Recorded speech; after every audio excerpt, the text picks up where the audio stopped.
ارے رسول کی محبت تو بہت بلند ہے، بات چل رہی ہے، بات آ گئی ذہن میں، بتا دوں امام ابن حجر المکی الحیثمی رحمۃ اللہ علیہ الصواعق المحرقہ میں نقل کرتے ہیں، اور اس کو دیگر اور ائمہ نے، بعض ائمہ نے اس کو نکلا ہے، جیسے حضرت امام محب الدین طبری نے الریاض النظیرہ میں لکھا ہے اس روایت کو کہ ایک مرتبہ ابو بکر صدیق علی کو دیکھ رہے ہیں، مسکرا رہے ہیں۔ مولا علی نے کہا ابو بکر امیر المومنین، آپ مجھے دیکھ کے کیوں مسکرا رہے ہیں؟ کہا کہ اے علی، ایک بات مجھے، ایک حدیث یاد آ گئی آج تمہیں دیکھ کر۔ کہا امیر المومنین کیا حدیث یاد آئی؟ کہا کہ میں نے رسول اللہ سے سنا، آقا نے کہا کہ جنتیوں کا فیصلہ عمل کی بنیاد پر ہو جائے گا، عمل تولے جائیں گے میزان پہ، نیکیاں زیادہ ہوں گی، رب فرمائیں گا جاؤ اسے جنت میں لے جاؤ۔ مگر جب جنت میں لے جایا جائیں گا تو دروغہ جنت رضوان کو حکم ہوگا کہ علی کی محبت کا پروانہ پوچھے، داخلے کے لیے پاس چاہیے۔ جو فلائٹ کا سفر کرتے ہیں ان کو پتا ہے کہ آپ کے پاس ٹکٹ ہو اس سے کچھ نہیں ہوتا جب تک بورڈنگ پاس نہ ہو۔ ٹرین میں چل جاتا ہے، آپ موبائل میں ٹکٹ دکھائیں چل جائے گا، لیکن ایئرپورٹ پہ جب تک بورڈنگ پاس نہ ہو تو ٹکٹ آپ کا کوئی کام کا۔ ٹکٹ سے آپ گیٹ کے اندر جا سکتے ہیں لیکن فلائٹ میں نہیں بیٹھ سکتے، منزل تک جانا ہے تو بورڈنگ پاس چاہیے۔ تو منزل جنت ہے، جنت تک جانا ہے پرواز کرتے ہوئے، تو اس فلائٹ کے لیے علی کی محبت کا بورڈنگ پاس چاہیے۔ دروغہ جنت پوچھیں گا ٹھہر جاؤ، جنت کا فیصلہ عمل کی بنیاد پر ہو گیا، مگر عمل تو تمہارے جنت میں درجہ متعین کرنے کے لیے، دخول کے لیے محبت علی چاہیے، پروانہ لائے ہو علی کی محبت کا؟ جنتی کہیں گے یہ کیا ہوتا ہے؟ کہیں گے جاؤ علی سے لکھوا کے لاؤ کہ تم علی سے محبت کرتے تھے۔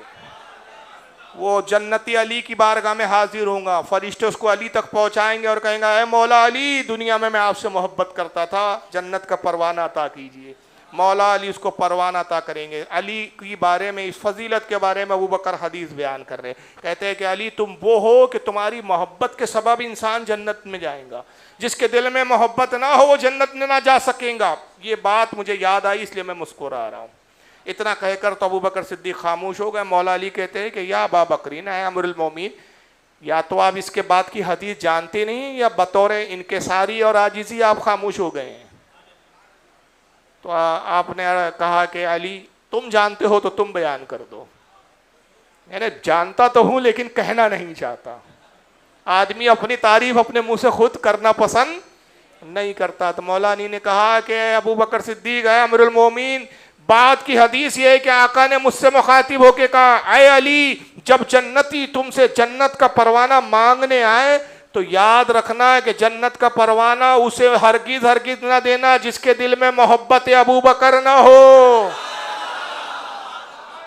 جنت کا پروانہ اسے ہی دینا جس کے دل میں محبت ابو بکر صدیق ہو۔ تو پتا چلا کہ اس بورڈنگ کے لیے بھی جو وہ چاہیے، مطلب اس کے لیے کیا بولنا چاہیے کہ اسٹیمپ بول سکتے ہیں، یا لیگل تبھی مانی جائیں گی۔ آپ بورڈنگ پاس اگر اپنے گھر سے پرنٹ آؤٹ لے کے چلے جائیں تو وہ بورڈنگ چلیں گا نہیں، وہ اس پہ بار کوڈ چاہیے۔ بورڈنگ پہ بار کوڈ ہوتا ہے، دیکھا ہوں آج کل، جب بار کوڈ جیسی وہ بورڈنگ لگایا اس نے مشین میں تو پتہ چلتا ہے کہ ہاں آدمی لیگل ہے۔ آج کل تصویر بھی آ جاتی ہے سامنے آپ کی، آپ نے جو پروف دیا تصویر بھی آ جاتی ہے، آپ کا نام آ جاتا ہے، آپ کی ایج آ جاتی ہے، پھر وہ چہرہ ملاتا ہے، یہی بندہ ہے کہ دوسرا ہے، تو بار کوڈ ہو۔ تو یہ پتا چلا کہ بورڈنگ پاس تو علی کی محبت ہے اور اس کا بار کوڈ کیا ہے؟ محبت ابو بکر صدیق ہے۔ تو جب ابو بکر صدیق اور علی کی محبت نہ ہو تو جنت میں نہیں جا سکتا۔ تو جو علی اور ابو بکر کے بھی آقا ہے، جو ان کے بھی مولا ہے، جو ان کے بھی ملجاوا ہے، ان کی محبت نہ ہو تو جنت میں کیسے جا سکتا ہے؟ تو بہرحال میں عرض کر رہا تھا کہ محبت رسول جنت میں جانے کی ضمانت ہے۔ اور یہ محبت رسول ہے کیا؟ یہ ناموس رسالت ہے کیا جس پر اہل سنت اتنا زور دیتے ہیں؟ یاد رکھیے، محبت رسول نہ ہو تو رشتہ داری بھی کام نہیں آتی۔ تاریخ ہمیں بتاتی ہے کہ ایک نبی کا سگا رشتہ دار ہے جس کا نام ابو لہب ہے، حضور کا چچا ہے، مگر محبت رسول دل میں نہیں ہے، الفت رسول نہیں ہے، نبی کی توہین کرتا ہے، نبی پر ایمان نہیں لایا، حضور کو ستاتا رہا، پریشان کرتا رہا، مر گیا۔ قرآن عظیم اس کی مذمت میں نازل ہوئی آیتیں، سورت نازل ہوئی تبت یدا ابی لہب و تب۔ ابو لہب کے ہاتھ اور اس کے ہاتھ ٹوٹی گئے، یہ مذمت قرآن نے بیان کی. اس کے عذاب کا ذکر کیا, پورے سورہ لہب پڑھ لیجئے. اس کی بیوی کی مذمت ہے کہ وہ حضور کو معاذ اللہ قتل کے ارادے سے پتھر لے کر آئی. بیوی کی بھی ہے کہ اس کی بیوی نے کیا کیا, جو لکڑیوں کا گٹھا اٹھائے ہوئے ہیں. کا قرآن عظیم اس کے عذاب کی بات کرتا ہے. رسول کا سگا چچا ہے, حضور کا خاندان والا ہے, حضور کا خون ہے, وہی خاندان اور وہی خون ہے جو خون اور خاندان رسول اللہ کا ہے, مگر محبت رسول نہیں. اس کے سبب نتیجہ ہوا کہ جہنم میں چلا گیا. مگر تاریخ ایک دوسرا منظر دکھاتی ہے کہ ایک فارس کا رہنے والا فارسی النسل شخص ہے, نام اور اس کا دنیا اس کو سلمان فارسی کے نام سے جانتی ہے.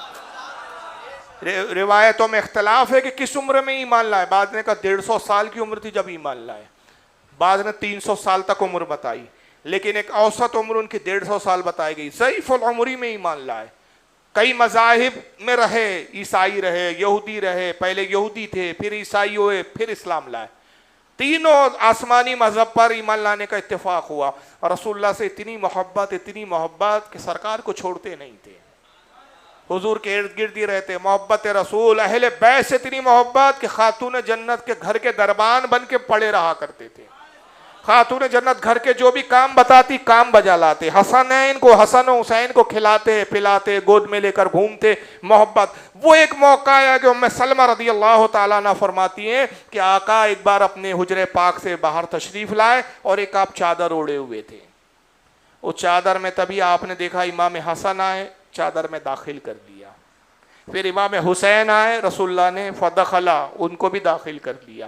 مولا علی آئے, ان کو بھی چادر میں داخل کر لیا. پھر سیدہ خاتون جنت فاطمۃ الزہرا آئی, ان کو بھی داخل کر لیا.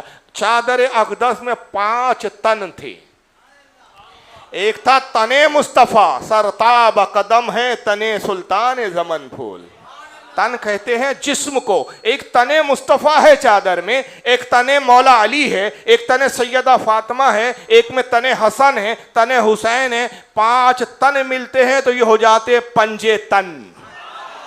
اور ایک لفظ کا اضافہ پھر ہم کرتے ہیں پنجے تنے پاک. آج تک یہ چلا کاٹ کے سمجھ نہ سکا کہ یہ پنجے تنے پاک لایا کہاں سے گیا. اہل سنت کا کوئی عقیدہ اور کوئی نظریہ قرآن و حدیث کے خلاف نہیں ہے. ہمارے سارے معاملات, سارے اعتقادات, سارے نظریات, سارے افکار سب قرآن و حدیث سے ماخذ ہے, وہیں سے لیے گئے ہیں. یہ ہے پنجے تن, 5 تن. اور پاک قرآن کہتا ہے انما یرید اللہ لیذھب عنکم الرجس اہل البیت ویطہرکم تطہیرا. اے نبی کے گھر والو, اللہ تو یہ تم سے چاہتا ہے کہ ہر ناپاکی کو تم سے دور کر دے اور تمہیں خوب صاف ستھرا فرما دے, تمہیں پاک فرما دے. تو یہ ہو گئے پنجے تنے پاک. اور ان کو لے کر آقا آسمان کی طرف نگاہ اٹھاتے. اور ام سلمہ رضی اللہ تعالیٰ عنہ فرماتی, ام المومنین آقا نے کہا اللہم ہؤلاء اہل البیت, اے میرے پروردگار یہ میرے گھر والے ہیں, میرے اہل بیت ہیں, میرے گھر والے ہیں. اے خدا تو گواہ ہے. سلمان فارسی کھڑے تھے, رونے لگے, آنکھوں میں آنسو آ گئے. اے اللہ کے نبی, آپ نے اپنے گھر والوں سے مجھے جدا کر دیا, کیا میں آپ کا گھر والا نہیں ہوں؟ آپ نے کہا سلمان غم نہ کرو, تم بھی چادر میں آ جاؤ. سلمان و منا, سلمان بھی ہمیں میں سے ہے. محبت رسول نے غیر کو اہل بیت میں شامل کر دیا, اور دشمن بغض رسول نے جو گھر والا تھا اس کو تبت یدا ابی لہب وتب فرما دیا. تو محبت رسول غیروں کو اپنا بنا دیتی ہے, اور محبت رسول نہ ہو تو اپنے بھی پرائے ہو جاتی ہے. اس لیے ہمارا سارا معیار ناموس رسالت پر ہے. ہم رشتوں کے معیار خون پر نہیں رکھتے, محبت رسول کی بنیاد پر رکھتے ہیں.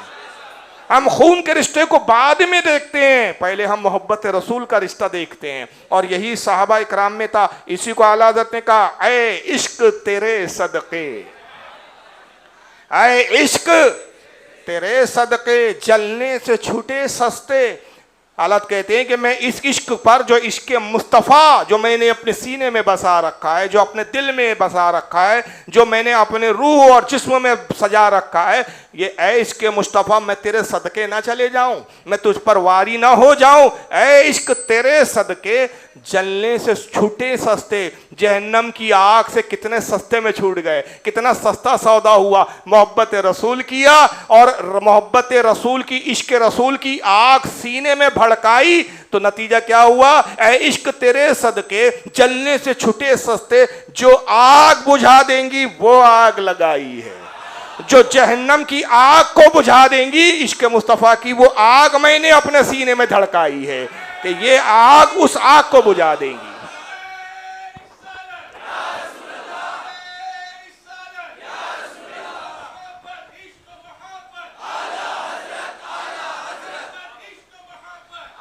اب دیکھیے نعرہ لگ رہا ہے عشق و محبت، عشق و محبت۔ جس نے امت کو عشق سکھایا اس کا نام ہی عشق و محبت پڑ گیا۔ جو عشق سکھائیں تو وہ عشق و محبت کا امام بن جائیں۔ تو محبت رسول، عشق رسول کیا شے ہے، اندازہ لگائیے کہ طیبہ نہ صحیح افضل، مکہ ہی صحیح ہے زاہد۔ طیبہ نہ صحیح افضل، مکہ ہی بڑا زاہد۔ ہم عشق کے بندے ہیں، بات کیوں بڑھائی ہے، ہم تو عشق کے ماننے والے۔ تو یہ کتنی لازم چیز ہے۔ آئیے میں متن کے ساتھ حدیث پڑھوں، صحیح بخاری کی حدیث ہے یہ۔ صحیح بخاری جو قرآن کے بعد سب سے افضل ترین اور سب سے صحیح کتاب مانی جاتی ہے اہل سنت میں، کتاب الایمان، اور باب کیف انت یمن النبی صلی اللہ علیہ وسلم، حدیث نمبر 6632۔ عن عبداللہ ابن حشام قال كنا مع النبی صلی اللہ علیہ وسلم وهو اخذ بید عمر ابن الخطاب۔ حضرت عبداللہ بن حشام رضی اللہ تعالیٰ عنہ کہتے ہیں کہ ہم رسول اللہ کی بارگاہ میں آپ کی صحبت میں بیٹھے ہوئے تھے، آقا کی خدمت میں ہم صحابہ حاضر تھے۔ تبھی ہم نے دیکھا کہ رسول اللہ نے عمر ابن خطاب کا ہاتھ پکڑ لیا۔ عمر ابن خطاب قریب بیٹھے تھے امیر المومنین، ان کا ہاتھ پکڑ لیا، اور ان کا ہاتھ پکڑنے کے بعد بڑی محبت کے ساتھ فرمایا۔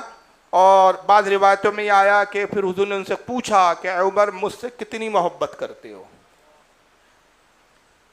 عمر کا انتخاب کیوں کیا پورے صحابہ کی جماعت میں؟ یہ الفاظ بتا رہے قُنَّا مع النبی صلی اللہ علیہ وسلم۔ قُنَّا یہ جمع کا صیغہ ہے، ہم صحابہ حضور کے ساتھ بیٹھے تھے۔ تو صحابہ کی ایک کثیر جماعت تھی، سارے صحابہ کو چھوڑ کر عمر کا ہی انتخاب کیوں کیا؟